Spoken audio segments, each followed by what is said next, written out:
Welcome back for this part 2, and now we're going to look at the wastewater treatment more in detail and also of the solid waste handling on a cruise ship. So let's get on with it. Before looking at the wastewater treatment and the waste handling on cruise ship, I just would like to note that there are rules regulating the discharge of sewage to the sea. And as of today, there are special areas and the rest of the areas.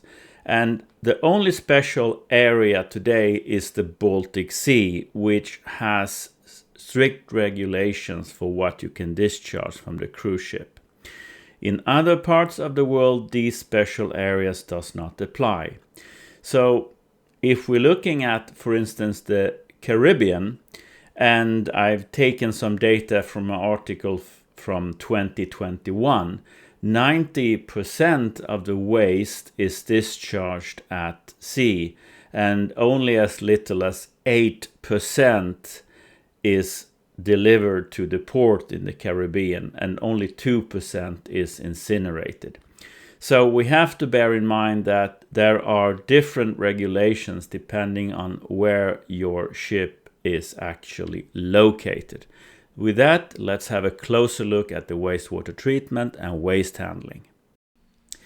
To the right hand side, you see one orange rectangle roughly encircling the wastewater treatment steps, and to the right of that you have a gray rectangle here encircling the food waste solids handling on the cruise ship. To the left hand side, I have simplified this a little bit, and to the wastewater treatment or wastewater handling, the water line, you have gray water, showers, baths, etc., and black water, basically toilet water, going to the wastewater handling, wastewater treatment. And wastewater treatment could vary. It could be little, none, or very good, of course.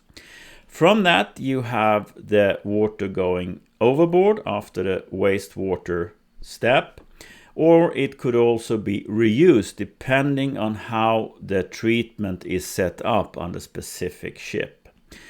And here you have the gray rectangle named food waste, and here the food waste comes down to be handled.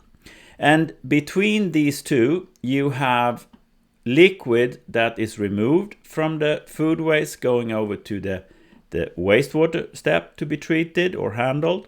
And from the wastewater, you have sludge, for example, solids going over to the food waste step to be incorporated into that.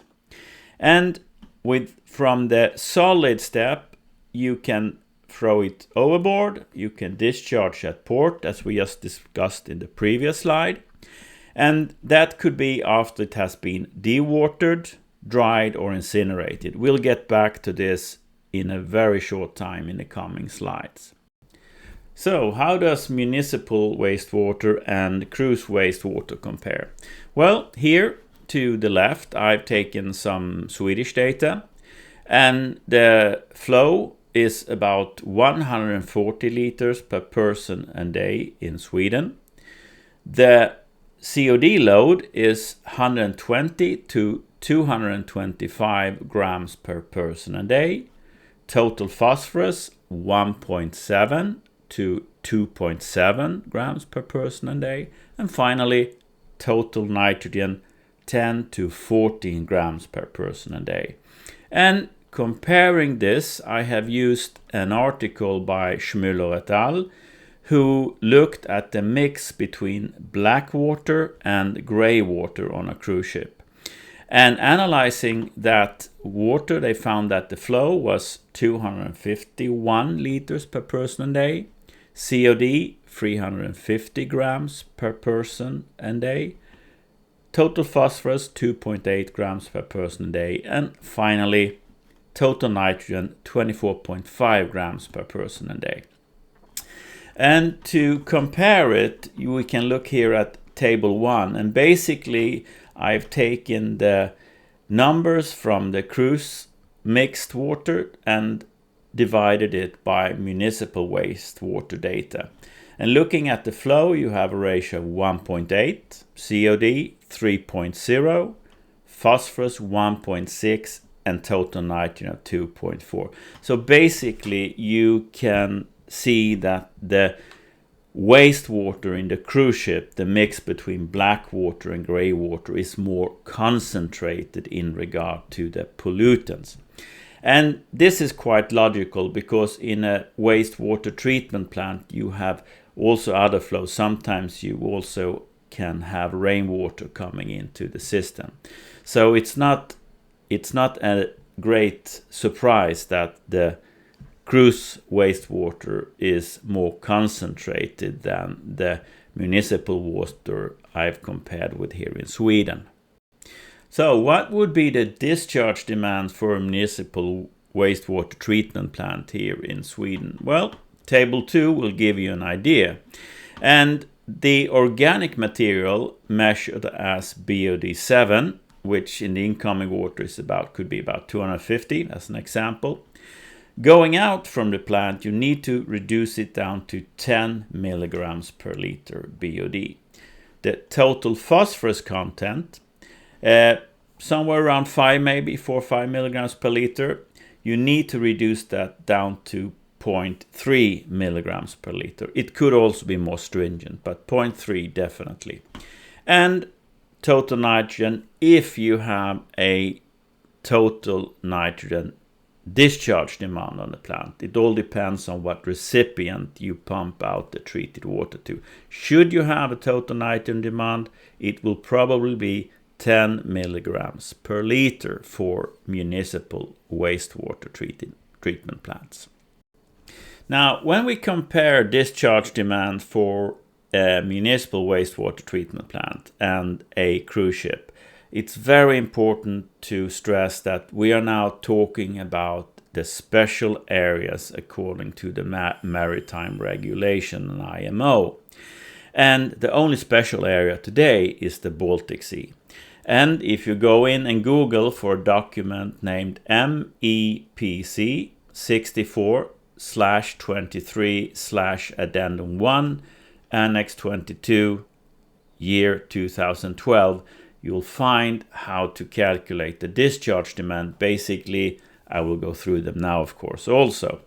But calculating the discharge demand in the regulation, you need also to take into account the inflow. Looking at the figure here on the right side, you have the inflow to the wastewater treatment plant on the ship.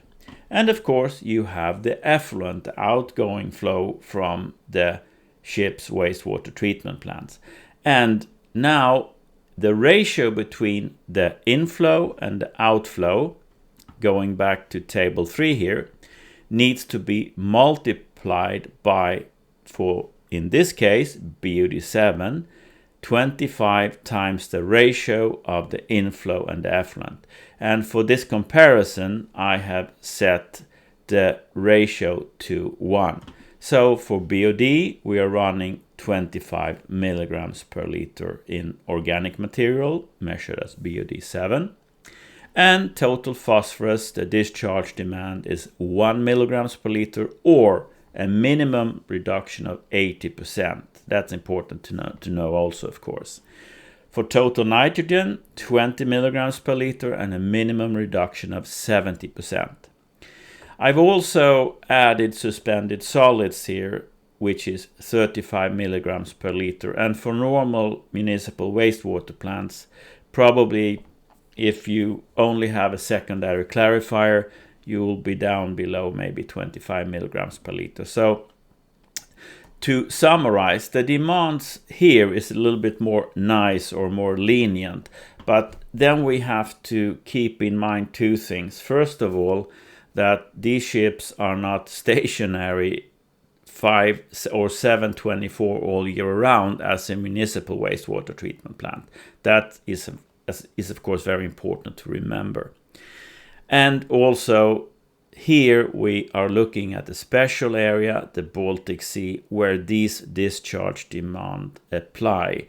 In non-special areas, these discharge demand does not apply, of course. But going to the Baltic Sea, the ship needs to have a wastewater treatment plant with minimum requires achieving this. In order to go through the removal of organic material, phosphorus and nitrogen from the ship's wastewater, I've actually used a figure from Wärtsilä. And looking at the left-hand side of the figure, you see pre-screening, and you have the symbol here. And in this, you have a rotating screen. There are other ways of doing it, but basically you have a screen that removes particulate material, hair, residues of soap, stuff that is transported with the black water and gray water that you don't want to have in the next step for the biological treatment. And also, after the pre-screening, I believe that you dose ferric chloride or ferric sulfate to precipitate the phosphorus in the wastewater as ferric phosphate. And now let's go into the biological treatment. The biological treatment contains of two apartments in the tank. You have the anoxic zone and you have the aerobic zone. And not going into details, but in the anoxic zone, you remove the nitrogen compounds.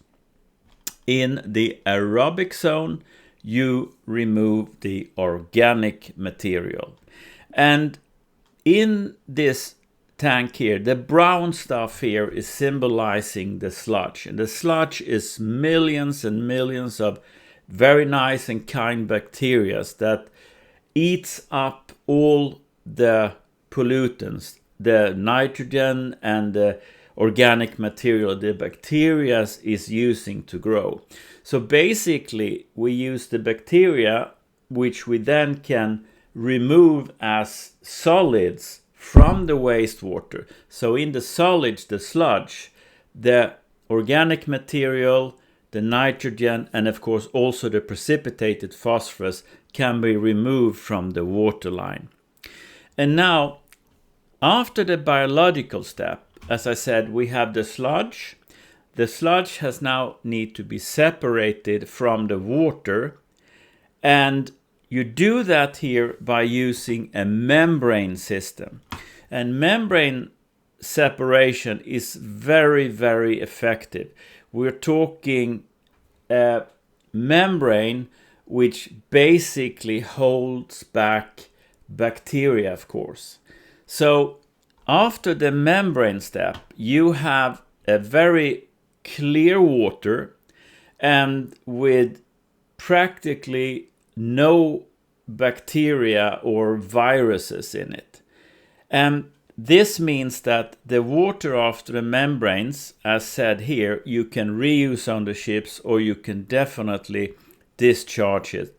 It basically, if the membranes works correctly, holds bathing water quality.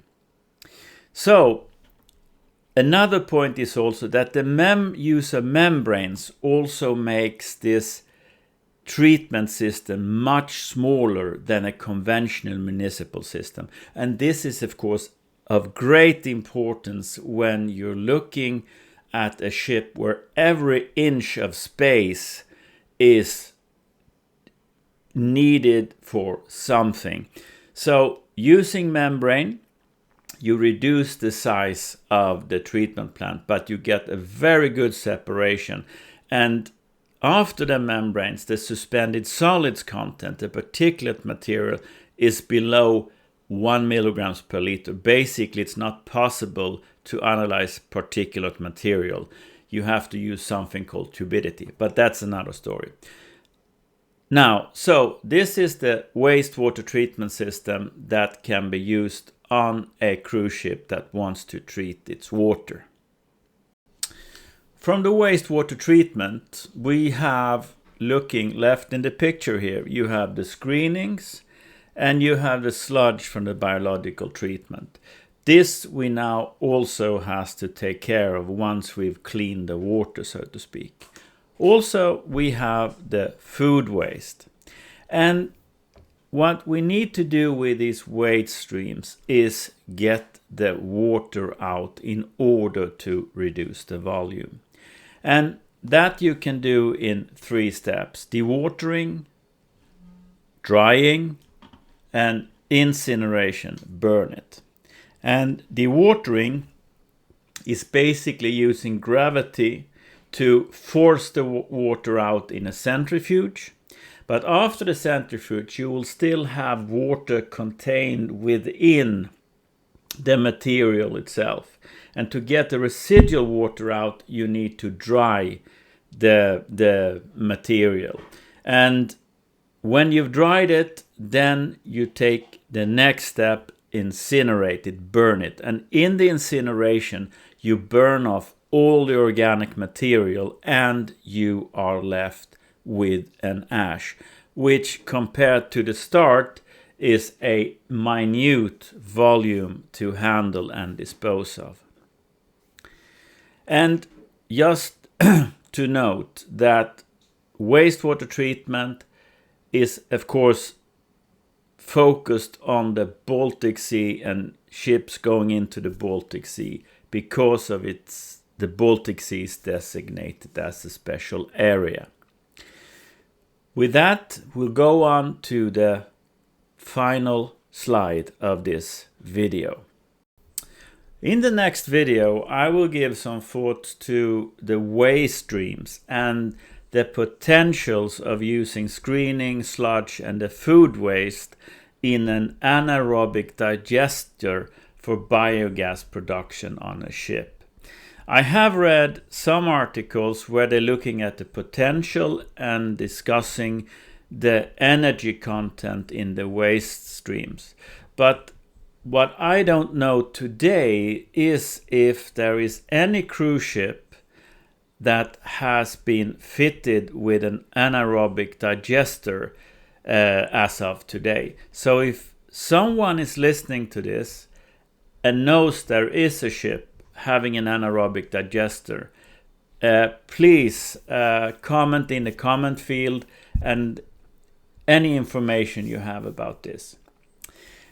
With that said, I will now thank you for listening and hope to see you in the next video, which will be more thoughts and contemplation to see if it's possible, what are the challenges and bonuses of using an anaerobic digester on a ship. Is it really practical possible? If it can be done, what's the economic parts? What in it for us? What are the gains? For now, take good care. See you in the next video. Bye bye.